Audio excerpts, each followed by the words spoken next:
தமிழ்நாடு மின்சார வாரியத்தில் மாதம் சுமார் 3 லட்சம் ரூபாய் சம்பளம் வாங்கும் கோவை மாவட்டம் சோமனூர் செயற் பொறியாளர் சபரிராஜன் 20,000 ரூபாய் லஞ்சம் பெற்றதாக கைது செய்யப்பட்டார்.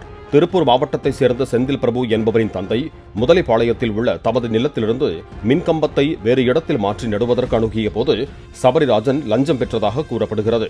சிறையில் அடைக்கப்பட்ட சபரிராஜனின் பே ஸ்லிப் சமூக வலைதளங்களில் பகிரப்பட்டு வருகிறது.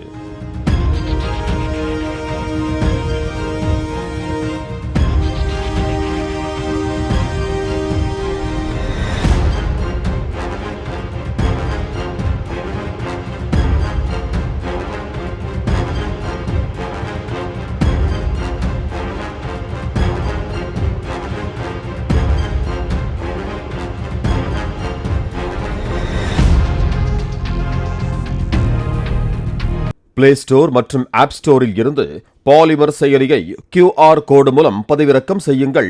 செய்திகளை உடனுக்குடன் பெறுங்கள்.